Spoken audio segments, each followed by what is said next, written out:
नमस्ते, मैं प्रभात प्रियदर्शी आप सभी का प्रियदर्शी आईसीएन विशेष मुखर्जी नगर दिल्ली में आज सभी के लिए करंट अफेयर्स का क्लास लेकर के आया हूँ। करंट अफेयर का सेट नंबर 6 है। ठीक है। और करंट अफेयर्स के क्वेश्चन हमेशा मेरे क्लास से फंसा है और आगे भी फंसेगा। किसी एडीओ और बिहार दरोगा में भी फंसेगा। ठीक है। तो स्टार्ट करते हैं क्वेश्चन से। आप चैनल पर नए हैं, सब्सक्राइब कर लेंगे, बेल आइकन प्रेस करेंगे जिससे कि आपको नोटिफिकेशन मिलता रहेगा। लाइक कमेंट और शेयर करेंगे। क्वेश्चन नंबर 1 यहाँ रहा, देखेंगे। नोबेल शांति पुरस्कार प्राप्त कोरिना मचाडो, ठीक है, कोरिना मचाडो किस देश की है? देश का नाम पूछा जा रहा है। ठीक है। सिंपल यहाँ से ये भी प्रश्न बनेगा, 4 ऑप्शन दे देगा, एक नाम ये भी रहेगा कोरिना मचाडो का। 2025 का नोबेल शांति पुरस्कार किसे प्रदान किया गया? तो कोरिना मचाडो आप राइट आंसर मारेंगे। यहाँ देश का नाम पूछा जा रहा है, किस देश की है? राइट आंसर हो जाएगा, ए हो जाएगा, वेनेजुएला की है। ठीक है। नोबेल पुरस्कार स्टार्ट कब हुआ? यहाँ से भी प्रश्न बन सकता है, कहलाएगा मिसलेनियस प्रश्न। तो 2001 में नोबेल प्राइज स्टार्ट हुआ के नाम पर, अल्फ्रेड नोबेल के नाम पर। ठीक है। शांति पुरस्कार तो दिया आता, नोबेल पुरस्कार दिया आता है, लेकिन विश्व का विध्वंसक सामान बनाया था ये। ठीक है। डायनामाइट का आविष्कार किया। ठीक है। डायनामाइट का। ठीक है। नोबेल ने। और यहाँ से फिर प्रश्न बनेगा, किस भारतीय को नोबेल दिया गया है? रविन्द्रनाथ टैगोर को नोबेल दिया गया है। कब दिया गया था? तो 1913 में दिया गया था। रविन्द्रनाथ टैगोर को नोबेल दिया गया था, किसके लिए? तो गीतांजलि के लिए दिया गया। गीतांजलि के लिए। ठीक है। गीतांजलि के लिए दिया रविन्द्रनाथ टैगोर को। फिर 1979 में मदर टेरेसा को नोबेल मिला। चलिए आगे बढ़ते हैं, क्वेश्चन नंबर 2 पर आते हैं कि हाल ही में साहित्य का नोबेल किसे मिला? अब है साहित्य का नोबेल किसे मिला। ठीक है। 2 नोबेल जो है, साहित्य का नोबेल और शांति का नोबेल, ये प्रश्न हमेशा पूछा गया है। साहित्य का नोबेल किसे दिया गया? राइट आंसर हो जाएगा लास्लो क्रास्ना होर्काई को दिया गया। ठीक है। लास्लो क्रास्ना होर्काई का नाम याद रखेंगे, साहित्य के लिए दिया गया, लिटरेचर के लिए दिया गया। और 6 सेक्टर में दिया आता है, physics, chemistry, medical, literature, economic और शांति, 6 सेक्टर में दिया। क्वेश्चन नंबर 3 कि हाल ही में भारत की पहली मानसिक स्वास्थ्य एम्बेसडर कौन बनी है? हाल ही में भारत की पहली मानसिक स्वास्थ्य एम्बेसडर कौन बनी है? कैटरीना कैफ, दीपिका पादुकोण, सोनाक्षी सिन्हा का जो राइट आंसर होगा कैटरीना कैफ जो है भारत की पहली मानसिक स्वास्थ्य, हाल ही में भारत की पहली मानसिक स्वास्थ्य एम्बेसडर बनी है। स्वास्थ्य मंत्री कौन है? जेपी नड्डा। कौन है? जेपी नड्डा जो है स्वास्थ्य मंत्री, भारत का स्वास्थ्य मंत्री। ठीक है। जब मानसिक स्वास्थ्य की बात हो रही है, ठीक है, पहले वाले क्लास में मैंने इस पर प्रश्न डाला था कि हाल ही में सुप्रीम कोर्ट ने मानसिक स्वास्थ्य को फंडामेंटल राइट्स के किस आर्टिकल में डाला है? ठीक है। तो आर्टिकल 21 में डाला है इसे। ठीक है। आर्टिकल 21 में डाला है, जीवन के अधिकार में 21 में डाला है इसे। आर्टिकल 21 में डाला है। ठीक है। आर्टिकल 21 में डाला है, मानसिक स्वास्थ्य को आर्टिकल 21 के तहत फंडामेंटल राइट दिया गया है। ठीक है। और रिपोर्ट में आया है, भारत में प्रत्येक 7 में से 1 व्यक्ति जो है मानसिक स्वास्थ्य से पीड़ित है। 4 नंबर की हाल ही में चर्चा में रहा सावलकोट जल विद्युत परियोजना किस नदी पर है? राइट आंसर हो जाएगा, यह है चिनाब नदी पर। किस नदी पर है? चिनाब नदी पर है। चिनाब नदी पर है। चर्चा में क्यों है? क्योंकि तो जो है 3 दशक बाद इस पर काम स्टार्ट हुआ। जब पहलगाम अटैक हुआ था उसके बाद भारत ने घोषणा किया था सिंधु जल समझौते को मैं नहीं मानता हूँ, उसको तोड़ता हूँ। उसके बाद इस पर काम स्टार्ट हुआ चिनाब पर जल विद्युत परियोजना, उसका नाम है सावलकोट, बहुत चर्चा में है। ठीक है। सावलकोट। जब सिंधु जल समझौता की बात हो रही है तो सिंधु जल समझौता कब हुआ था? तो 1960 में हुआ था। कब हुआ था? 1960 में हुआ, भारत और पाकिस्तान के बीच। 60 में हुआ था। भारत की तरफ से कौन थे? प्रधानमंत्री नेहरू थे, और पाकिस्तान का राष्ट्रपति कौन था? अयूब खान था। दोनों के बीच हुआ था 1960 में। तीसरे पक्ष इसमें कौन थे? मध्यस्थ कौन थे? तो वर्ल्ड बैंक यहाँ पर मध्यस्थ थे। यहीं पर क्वेश्चन पूछा जाएगा मिसलेनियस से, सिंधु जल समझौते में मध्यस्थ कौन था? आईएमएफ, वर्ल्ड बैंक, 4 नाम दे देगा तो वर्ल्ड बैंक में मध्यस्थ की भूमिका निभाया।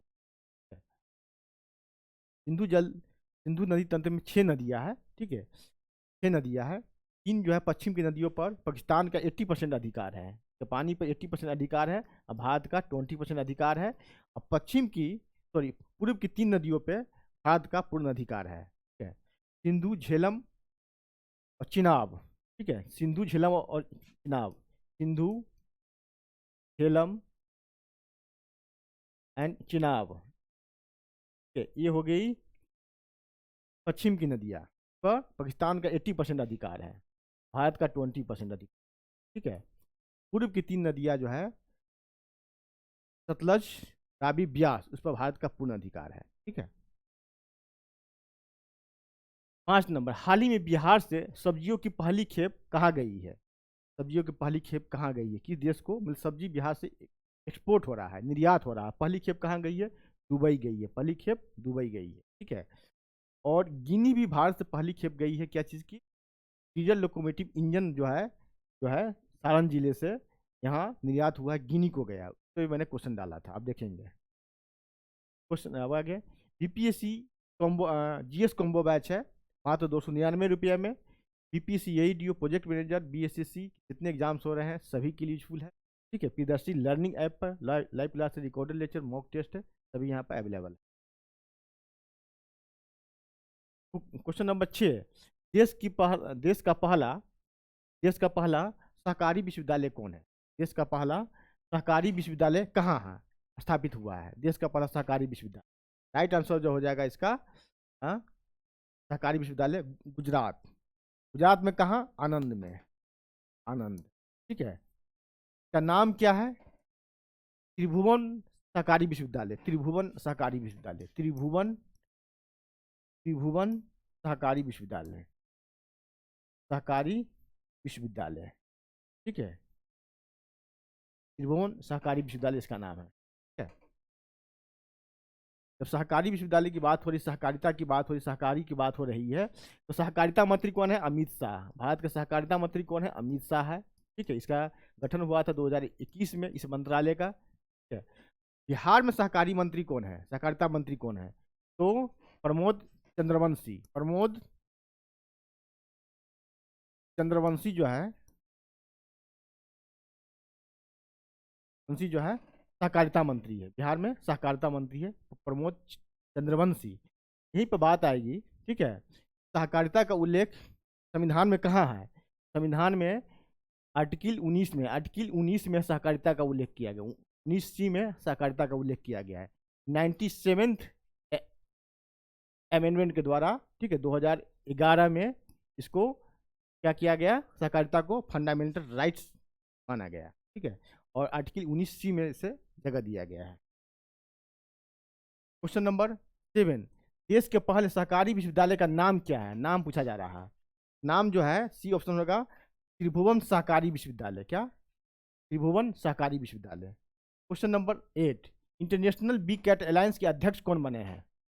बी कैट अलायंस के अध्यक्ष कौन बने हैं? राइट आंसर हो जाएगा भूपेंद्र यादव, भारत के पर्यावरण मंत्री है Bhupender Yadav, international big cat alliance के अध्यक्ष बने हैं। इंटरनेशनल बी कैट अलायंस में कितने जानवर हैं? 7 जानवर शामिल है, 7 जानवर शामिल है। कौन कौन जानवर शामिल है? पहले वाले क्लास में इस पर बतलाया है, इस पर 7 जानवर शामिल है। बाघ इंटरनेशनल बी कैट अलायंस में पूछा जाएगा कितने जानवर शामिल है? 7 जानवर शामिल है, बाघ, शेर, तेंदुआ, हिम तेंदुआ, ठीक है, चीता और प्यूमा, 7 जानवर शामिल है। इसमें 5 जो है भारत में पाए जाते हैं, बाघ, शेर, चीता, तेंदुआ और हिम तेंदुआ। 2 जानवर जो है प्यूमा और जो है जगुआर भारत में नहीं शामिल पाए जाते हैं। 9 नंबर की इंटरनेशनल बी कैट अलायंस का मुख्यालय कहाँ है? का मुख्यालय कहाँ है? तो मुख्यालय इसके क्या है? नई दिल्ली में। 2 वैश्विक संगठन का मुख्यालय जो है भारत में हो गया है, एक इंटरनेशनल बी कैट अलायंस का, दूसरा इंटरनेशनल सोलर पावर अलायंस का, 2 का। एक का तो गुरुग्राम में, इंटरनेशनल सोलर पावर अलायंस का मुख्यालय कहाँ है? गुरुग्राम में, और इंटरनेशनल बी कैट अलायंस का मुख्यालय नई दिल्ली में है। तो 2 वैश्विक संगठन का मुख्यालय हो गया अपने भारत में। क्वेश्चन नंबर 10, शासन के लिए गोल्ड पुरस्कार जीतने वाले प्रथम पंचायत कौन है? पहली पंचायत कौन है? राइट आंसर होगा रोहिणी। ये कहाँ है? तो महाराष्ट्र में है, महाराष्ट्र में। ठीक है, यह है महाराष्ट्र में है। और ध्यान देंगे यहाँ रोहिणी, जब रोहिणी की बात हो रही है तो 1857 की क्रांति पढ़ेंगे कि भागलपुर में भी एक रोहिणी है जहाँ पहली क्रांति स्टार्ट हुई थी बिहार में पहली बार। ठीक है, पहली क्रांति स्टार्ट हुई थी, रोहिणी से स्टार्ट हुई थी। ठीक है, रोहिणी है ये। और को मिला है गोल्ड, मिला है इसको सिल्वर मिला है, सिल्वर मिला है। ठीक है, मजलिसपुर को सिल्वर मिला है। और ये कहाँ है तो त्रिपुरा में है, त्रिपुरा में है। ठीक है, क्वेश्चन नंबर बीपीएससी ये बीपीएससी एडीओ के लिए, बीपीएससी प्रोजेक्ट मैनेजर के लिए, बिहार दरोगा, पीएससीसी के सभी एग्जाम्स के लिए जीएस कॉम्बो बैच है। प्रियदर्शी लर्निंग ऐप है, पेड कोर्स है मात्र 299 रुपया में, लाइव क्लास है, रिकॉर्डेड लेक्चर, मॉक टेस्ट है इसमें। ठीक है, तो यहाँ से स्कैन करके आप प्रियदर्शी लर्निंग आपके को अपने मोबाइल में इंस्टॉल कर सकते हैं या गूगल प्ले स्टोर से जाकर के डाउनलोड कर सकते हैं प्रियदर्शी लर्निंग ऐप।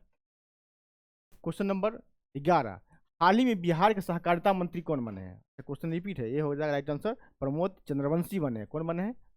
प्रमोद चंद्रवंशी बने हैं। 12 नंबर की कर्पूरी ठाकुर कौशल विश्वविद्यालय के प्रथम कुलपति कौन बने? ये क्वेश्चन भी आई है क्योंकि कर्पूरी ठाकुर बहुत चर्चा में रहे हैं इस बार। ठीक है, हो सकता है इस पर प्रश्न पूछा जाएगा। ठीक है, तो कौन रहे हैं? राइट आंसर है दीपक आनंद। कौन है? दीपक आनंद। हाँ, कर्पूरी ठाकुर कौशल विश्वविद्यालय के प्रथम कुलपति बने हैं। स्थापना कहाँ किया गया? पटना में किया गया है। क्वेश्चन नंबर 13, हाल ही में आई एक रिपोर्ट के अनुसार सर्वाधिक डॉल्फिन किस राज्य में है? सर्वाधिक डॉल्फिन जो है उत्तर प्रदेश में। कहाँ? उत्तर प्रदेश में है। सेकेंड नंबर पर अपना बिहार है, सर्वाधिक उत्तर प्रदेश में है। सेकेंड नंबर पर बिहार है। ठीक है, थर्ड नंबर पर पश्चिम बंगाल और चौथे नंबर पर, फोर्थ नंबर पर असम है। डॉल्फिन रिसर्च सेंटर देश का प्रथम जो है बिहार में है, पटना यूनिवर्सिटी के कैंपस में है। और डॉल्फिन सेंचुरी जो है वो भी बिहार में है। कहाँ है? गंगा नदी में। कहाँ से कहाँ तक? भागलपुर में, सुल्तानगंज से कहलगांव के बीच है, 60 किलोमीटर के अंदर। क्वेश्चन नंबर 14, हाल ही में उल्लास नव भारत साक्षरता कार्यक्रम का के तहत पहला पूर्ण साक्षर राज्य कौन बना है? राइट आंसर हो जाएगा मिजोरम बना है। क्योंकि आपको एग्जैक्ट आंसर नहीं पता होगा, अगर केरल आंसर होगा तो आप लोग केरल मान देंगे, मिजोरम। दूसरा बना है गोवा बना है, तीसरा बना है त्रिपुरा बना है। क्वेश्चन नंबर 15 और आज का अंतिम क्वेश्चन है, हाल ही में मुख्यमंत्री नीतीश कुमार ने मुख्यमंत्री के रूप में शपथ ली है। कब लिया है? तो 20 नवंबर को लिया है। डेट पूछा जा सकता है बिहार के एग्जाम में, 20 नवंबर को लिया है। एक और ध्यान देंगे, पहली बार 10वीं बार, ये 10वीं बार है। ठीक है, तो आज इतना ही, फिर मिलते हैं नेक्स्ट क्लास में। और चैनल पर आप लोग नए हैं तो सब्सक्राइब कर लेंगे, बेल आइकन प्रेस करेंगे, जिससे आपको मिलता रहेगा। मॉडर्न हिस्ट्री का क्लास ले रहे हैं विशाल सर, और एंशिएंट और मिडाइवल हिस्ट्री का क्लास ले रहे हैं प्रभात रंजन सर। उनका भी क्लास ज्वाइन करेंगे। जल्द ही मैं इकोनॉमिक्स और ज्योग्राफी का क्लास लेकर के आ रहा हूँ आप लोगों के लिए। धन्यवाद, जय हिंद।